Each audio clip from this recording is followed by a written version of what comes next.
Today on Geekawatt, my review of the Asus Republic of Gamers RX 470. Is this the best budget GPU on the market? Let's find out.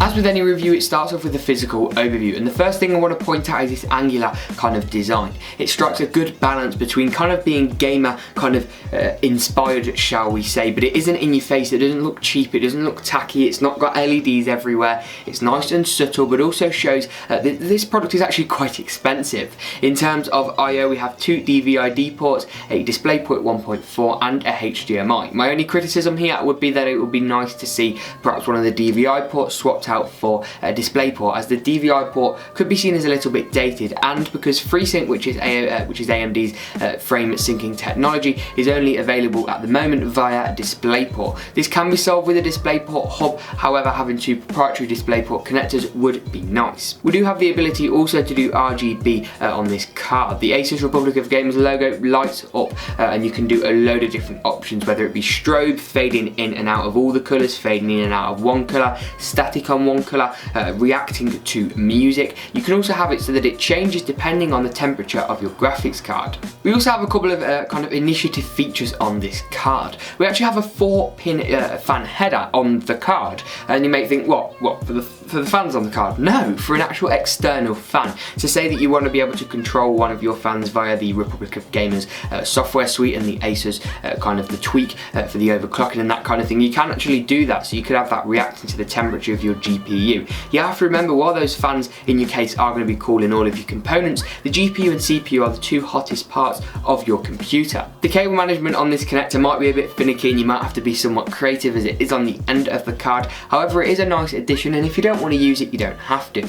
In terms of cooling, we have two fans which they claim to be 3 times quieter. Now, I haven't actually got any statistics that I can measure and times by 3 and things like that, but I can tell you these are by far the quietest fans on a GPU I have ever seen. Even at 100% load, the fans on my Pro 240mm radiator from Cooler Master drown out the sound of this, and even when I disabled those fans, this is only a very slight hum in the background. I would love to record this with a microphone, but obviously then it gets amplified up and it isn't relative in the slightest, but do take my word, these are very quiet. We actually have a direct CU2 cooler on here, which is going to use two heat pipes or two fans to spread all the heat from your GPU chip throughout the heatsink to be actively cooled by your fans. In terms of overclocking, this card is also very, very solid. We've got a lot of options here, and it does come with an OC mode, which just cranks the stuff up slightly, applies a light overclock to give you some free performance. You are going to have some more heat introduced, but nothing too major. We also have 5+1 phase super alloy 2 power delivery to allow those kind of better overclocks. A lot of people don't understand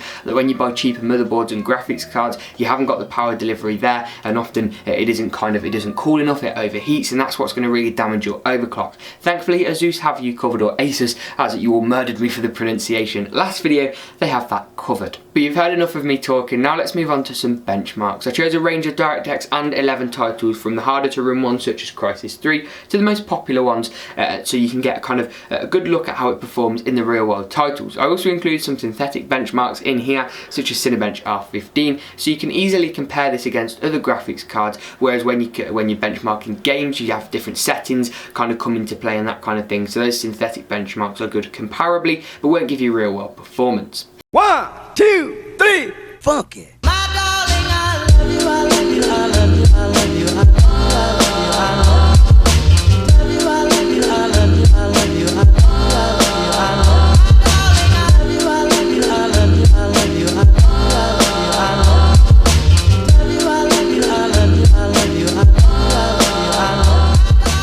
So As you saw, it performs very capably in the latest AAA titles and some of the slightly older games. It's a very capable card as well at VR if you wanted to go there. I did test it with the Steam VR benchmark and it came through as capable. So you may want something a little bit more powerful, but once you've applied a bit of an overclock to this card, you aren't going to be having any problems. Do bear in mind though that a typical CPU pairing with this kind of GPU and this kind of price point isn't going to be VR ready, so make sure you have a CPU that supports it, and if I were you, I would go RX 480 or above. That being said, it does meet the requirements for VR. Overall, this card is really nice. The design for me is great. It does include some orange stickers if you want a bit more colour around the card, orange being the colour of the Asus Strix line of products. I really like the continuity between the Strix range and especially the graphics cards range in terms of design, bringing that premium design but getting rid of a few of the bigger features on these more budget end cards and not screwing people over that want to go for the kind of the cheaper devices and cheaper graphics cards, if you will.